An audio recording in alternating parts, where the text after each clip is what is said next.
రంగారెడ్డి జిల్లా తుక్కుగూడ జీహెచ్ఎంసీ పరిధిలో రావిహ్యాలలోని జన్నాయిగూడ గ్రామ రైతుల నుంచి అప్పటి మాజీ ముఖ్యమంత్రి వైఎస్ రాజశేఖర రెడ్డి హయాంలో 827 ఎకరాల భూమిని సేకరించారు. అయితే ఇప్పటి వరకు అనేక ప్రభుత్వాలు మారుతున్నా ఇప్పటి వరకు ఎలాంటి నష్టపరిహారం ఇవ్వకుండా ప్రభుత్వం కాలయాపన చేస్తోందని తెలంగాణ రాష్ట్ర కార్యదర్శి జాన్ వెస్లీ పేర్కొన్నారు. గడిచిన 3 సంవత్సరాల క్రితం ప్యాబ్ సిటీలో భూములు కోల్పోయిన రైతులకు 32 ఎకరాల్లో హెచ్ఎండిఏ లేఅవుట్లలో ప్లాట్లు ఇస్తామని ప్రభుత్వం హామీ ఇచ్చింది. నష్టపరిహారంగా 150 గజాల ప్లాట్లు, 250 గజాల ఇంటి స్థలం ఇస్తామని రంగారెడ్డి జిల్లా కలెక్టర్ నారాయణ రెడ్డి హామీ ఇచ్చారని సిపిఎం రాష్ట్ర కార్యదర్శి జాన్ వెస్లీ తెలిపారు.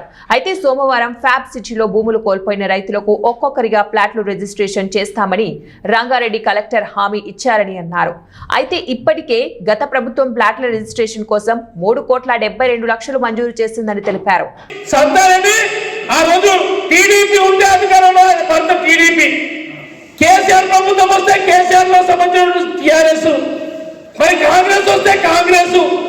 చూస్తున్నారు కదా, ఏ పార్టీ అధికారంలోకి వస్తే ఆ పార్టీ. మరి పార్టీ ఎన్ని పార్టీలు మారినా ఎమ్మెల్యేగా మాత్రం వాళ్ళు ఉంటారు. కానీ దాదాపు 350 కుటుంబాలు, పేదలు, ఎస్సీలు, ఎస్టీలు, బీసీలు, మైనార్టీలు ఇంకా భూములు కోల్పోయారు. 20 సంవత్సరాల నుంచి నేను ఎమ్మెల్యేగా ప్రాతినిధ్యం వహిస్తా ఉన్నా, నేను ఏం చెప్పాలి, ఏం మొగం చూపించాలి అనేటువంటి సిగ్గు శరం లేకుండా ఈ గ్రామం తిరుగుతా ఉన్నారు. మరి ఏమనుకోవాలి వీళ్ళని ఏమనుకోవాలి? పరిశ్రమలకు సంబంధించి రిజిస్ట్రేషన్ చేస్తా ఉంటే పేదవాళ్ళకు భూములు పట్టా చేయమంటే అసలు ఇళ్ళ కానీ ఆనాడు రైతులు ఇచ్చి ఇప్పుడు ఇన్ని సంవత్సరాల వరకు 21 సంవత్సరాలు గడిచినా అక్కడ పంటలు పండించుకోకుండా నష్టపోయారు. అట్లాగే ఆ భూమి మీద హక్కు కోల్పోయారు.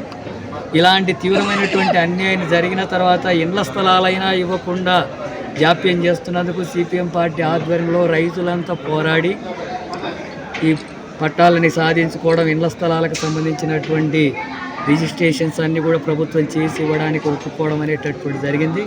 వాటిని వెంటనే అమలు చేయాలని చెప్పి జిల్లా యంత్రాంగాన్ని సిపిఎం పార్టీగా డిమాండ్ చేస్తున్నాం.